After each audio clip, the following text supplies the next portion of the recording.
Hi guys, and welcome back to another makeup and true crime video. I hope you guys are having an amazing week. I'm having a great week apart from the fact that I'm losing my voice. But if you guys enjoyed today's video, go ahead and hit that like button and please subscribe. It would mean so much to me. So today's case is another case that involves a child, and I really need to stop researching these child cases because it gets to you. But it is a case that involves Munchausen by proxy syndrome, which I will define properly later. And it isn't as famous as the Dee Dee Blanchard case or the Gypsy Rose case, but I still think it's a really important one and one that we should discuss so that we do bring more awareness to this syndrome.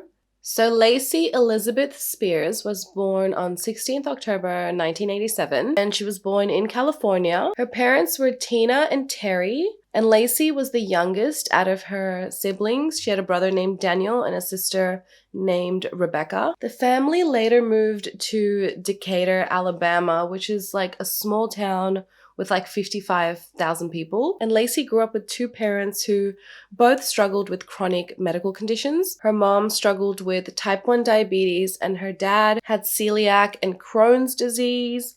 And he was also partially deaf. So those two diseases have to do with your bowels, I guess, or your stomach, stomach issues. And according to Lacey, she didn't grow up in a fairy tale family. She said that her parents were particularly cold towards her. Despite this, Lacey grew up somewhat normal. She loved Beanie Babies and American Girl dolls. She loved playing dress up and house. And she was always the mom among her friends. I was always the mom, with my friends. She loved Lifetime movies. And she also loved the show Seventh Heaven, which was so cheesy, but she loved that and it had the perfect family in it. Lacey did really well at school and she would always get good grades, and she loved giving her homework to her teacher and getting graded and getting praise for it. She loved receiving praise for whatever she did. She didn't have a ton of friends as she was pretty quiet and antisocial, but she had a small group of friends. Lacey's best friend's name was Jessica, and they were pretty close all throughout middle school. They both loved to play with dolls and ride horses. And Jessica's mom, Lisa, even took Lacey in for a couple of weeks because Lacey at the time claimed she was being abused by a family member. And as she was living with Jessica for those few weeks, she even started calling Jessica's mom Lisa mom, instead of Lisa. In the 9th grade, Lacey joined the softball team and she didn't have anyone to take her to and from practice. So she actually got close with another teammate's mom, Paula, and Paula offered to give Lacey rides to and from practice. And then soon after this, she even started calling Paula mom. And Paula was super uncomfortable by this. She was just so weirded out by it. But what Paula found even more strange was these stories that Lacey would always come up with. She would always come to practice with these elaborate stories. One day she came with an ankle brace on and she said she fell down because she was so weak from not eating because she was anorexic. Then she claims to have gone 3 days without eating any food. But then Paula said that someone had seen Lacey eating a hot dog the previous day. And then Lacey would change her story to be oh yeah, that's the only thing I ate in 3 days. She always seemed to be lying about everything. In June 2002, when Lacey was 14 years old, she told Paula and some of her close friends that she was pregnant. Paula would ask Lacey, do your parents know? What are you going to do about the baby? And she didn't really believe Lacey, but she also didn't want to let Lacey know she didn't believe her in case it was true. Later, Lacey told her friends she went to the Caraway Medical Center to get an abortion, but a friend challenged her story and said they don't do abortions at that clinic. Lacey would then change her hospital and be oh, I actually went to Florida to get it done. It seemed that Lacey followed a pattern telling lie after lie. If she didn't get the reaction that she wanted after telling her first lie, she would move on to a bigger lie to get an even bigger reaction. When Lacey finished high school, she would babysit for neighborhood families, and she even started working at a daycare. She babysat this little boy named Cameron, and she actually became friends with his mother, Christy. Lacey even began to offer babysitting Cameron for free because he thought that Christy should go out and get some freedom and live her life. She would even buy clothes and diapers for Cameron, and then she even installed a car seat in her car for Cameron. Christy, Cameron's mother, noticed that every time Cameron would spend time with Lacey, he would always develop an ear infection. But then as soon as he spent, consecutive days with Christy and wouldn't see Lacey, that ear infection would go away, but then it would come back every time he spent time with Lacey. Lacey would even watch Cameron overnight, but one day while Lacey had Cameron, Christy was trying to get in touch with Lacey so she could pick Cameron up and take him home. but Lacey just wouldn't answer her phone. So Christy began to panic and she contacted everyone that knew Lacey, but no one had seen her or Cameron. The next day, she went to the daycare where Lacey worked and she was able to track Cameron and Lacey down. And then she was told that Lacey would actually pretend to be Cameron's mother and she would tell everyone that Cameron was her son. And this really upset Christy and she was so creeped out by this that she finally ended up breaking ties with Lacey. Then later on, Lacey becomes friends with another woman named Autumn. At the time, Autumn was actually pregnant with her son, Jonathan. Again, Lacey became super close with Autumn. She would offer discounts at the daycare and would buy like super lavish baby shower gifts. So Autumn got very close with Lacey and Lacey even set up a full play area in her home for Jonathan. You guys have to look at this picture. It's insane. It's got toys for like 20 children. Lacey would post pictures of Jonathan and herself on MySpace and she would tell everyone that Jonathan was her son. Autumn found out and she was super creeped out. But she continued letting Lacey babysit and be with her son for another 2 years, which is insane. Like, oh my God, I would never, ever, ever, ever, ever let someone near my child, let alone someone like that. Like, that is insane to me. But again, Autumn was a single mom, so maybe she just really needed the help. And I mean, it's free help, so maybe she just really needed it. During this time, surprisingly, Jonathan also suffered from a ton of ear infections. And it was later discovered after Autumn took him to see a specialist that Jonathan had this tiny little hole in his eardrum. Autumn then confronted Lacey because she was suspicious. And Lacey just said, you know, I would never ever hurt Jonathan. It wasn't me. And I'm guessing the friendship just ended there. During this time, Lacey also applied to colleges to get her nursing degree and she would go on these random dates and she ended up meeting this guy called Blake. And Blake was a police officer, but he just wouldn't sleep with Lacey. I guess he knew better. And this made Lacey super furious. She was so mad to the point where she ended up confronting him at a grocery store and just caused this huge scene, like so embarrassing, like oh my God. But after this, obviously, she never saw Blake again because he was like, get away from me, crazy bitch. Then Lacey went to befriend another woman named Shauna, and she would also babysit for Shauna and got super close to her as well. She then told Shauna that she was actually pregnant by a family member who was abusing her, but while saying this, she seemed super happy about the pregnancy. This time though, Shauna's family did not like Lacey at all. They just found her to be really strange and they had just like a really bad feeling about her. So with the advice of her family, Shauna ended up ending the relationship with Lacey. And Lacey was so upset, she just freaked out and she ended up going on a vacation to Clearwater in Florida. And then when she returned, magically, she was no longer pregnant. In 2008, when Lacey was 20, she was trying to set up this baby bassinet outside her apartment and she was struggling with it. So she ended up asking her neighbor, Chris, if he could help her. Chris agreed to help her and then they ended up dating for a short while. They never used any protection during their intimate time together. And shortly after, Lacey found out she was pregnant. Now, Chris states it was pretty clear that Lacey was never really interested in him because during the course of living next to each other and being neighbors, Chris actually made multiple attempts to try and date Lacey, but she just paid him no mind. And during the course of their relationship, he tried to take her out on like real dates, I guess, but she always declined and she only ever wanted to come to his apartment and they would just be intimate together. Throughout her pregnancy, Chris and Lacey remained a couple, but towards the end of her pregnancy, Lacey ended the relationship with Chris and claimed that the baby wasn't his. Chris knew the baby was his, but he was like, okay, Lacey, have your moment, and once the baby is born, we're gonna get back together and we'll be a family. On 3rd December 2008, Lacey gave birth to a healthy baby boy, and she named the baby Garnett Spears. Lacey began telling friends, and even the slightest acquaintances at the grocery store or something like that her soulmate and Garnett's daddy was a police officer named Blake who died in a car accident. Lacey ended up creating this blog, and she devoted its only 2 posts to the loss of her soulmate Blake. On September 18th, 2012, she wrote in this blog, "We have together survived in nearly 365 days, a complete year without Blake, my soulmate and Garnett's daddy. The past year has been the hardest year of my life." Is she talking about the same Blake who she went on a couple dates with and who wanted nothing to do with her? None of her friends had ever met anyone named Blake, and they just believed that he was a complete fabrication in her mind. Soon after Garnett's birth, when he was only 4 days old, Lacey rushed Garnett to the hospital, saying that he had a high fever and jaundice and possibly an ear infection. These ear infections, they just pop up all the time. He was checked by doctors and released, and Lacey was told, not to worry. And doctors just assumed that, she was a first-time mom and super paranoid. Lacey loved being a mom, and she would post a ton of photos on social media about Garnett and her new life as a mom. She also absolutely loved the attention she would get from Garnett, like from having him.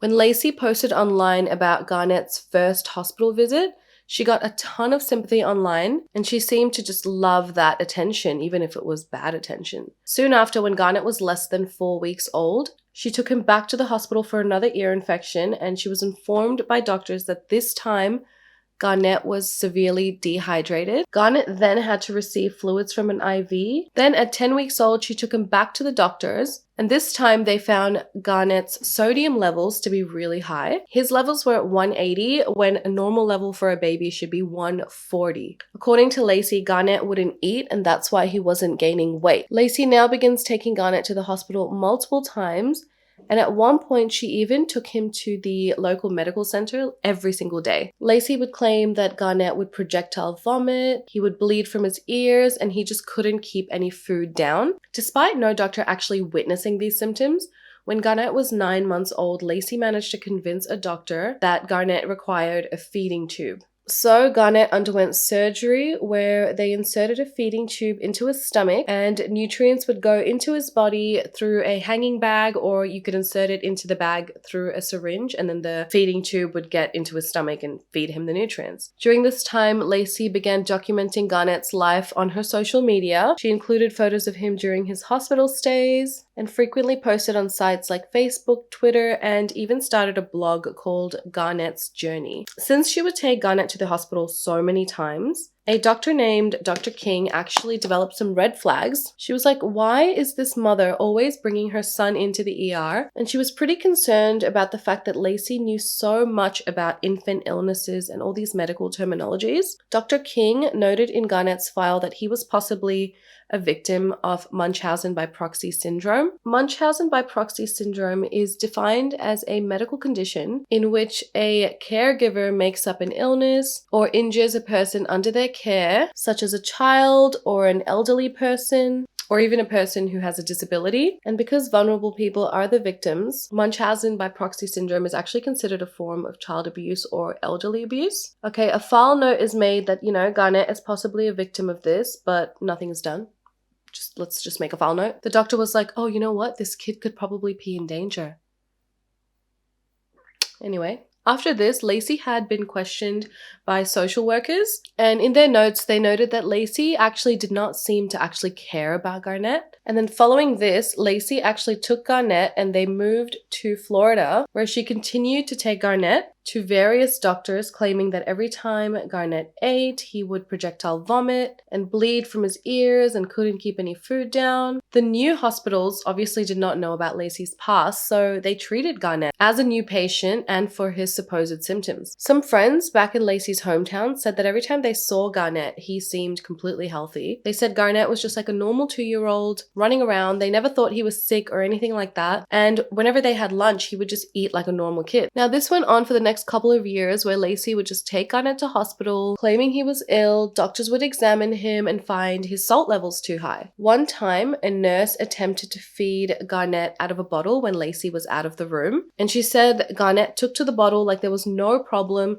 and he scoffed the bottle down almost like he was starving. But again, no real efforts were made to investigate this. And I mean, if these sodium levels of a child were constantly high and there was no reason for this, wouldn't you just keep the child for a long time for observation to see if there was anything causing this? I mean, it just seems like all these cases always just fly under the radar. It just doesn't make sense to me. In 2012, Lacey and Garnett moved to Chestnut Ridge, New York, and they ended up living in an alternate and holistic community called the Fellowship Community, where Lacey worked taking care of the elderly, and Garnett went to school there. Life at the Fellowship Community was going well for the both of them, and Garnett, who after living there for a year and a half, was supposedly thriving. Lacey stated he was like a little social butterfly and he loved it there. Shortly after his 5th birthday, on 17th January 2014, Garnett was hospitalized once again. Lacey ended up taking him to the hospital because Garnett was experiencing severe seizures and he had a fever, stomach pains, headaches.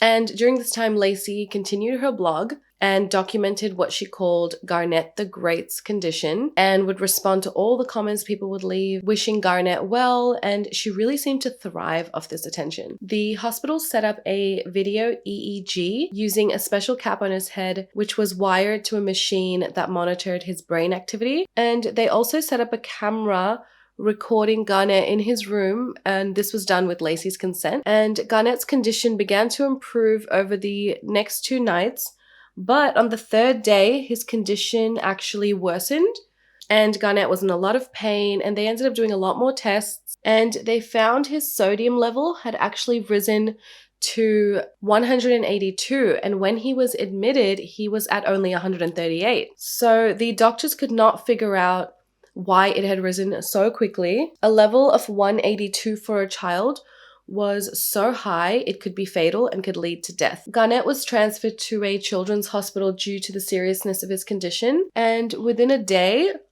of IV drips, his sodium level had decreased. However, the levels of 182 over the previous days caused his brain to swell, which caused brain damage. And then sadly, Garnett was then placed on life support. 2 days later, on 23rd January 2014, Garnett was taken off life support. The doctors at the time were baffled as to how this could have happened to someone so young. And due to assault levels rising while Garnett was in hospital, they concluded that the only way this could have happened was if someone had been poisoning Garnett. They put their suspicions forth to the police, and they claimed that they believed it was Lacey, his own mother, who was poisoning Garnett. Police opened up an investigation and they began searching Lacey's home, and they found various medicines and salt containers in her home. They found an IV pole with what looked to be milk inside the bags attached to the IV, and a neighbor of Lacey's actually came forward saying that the day before Garnett was taken off life support,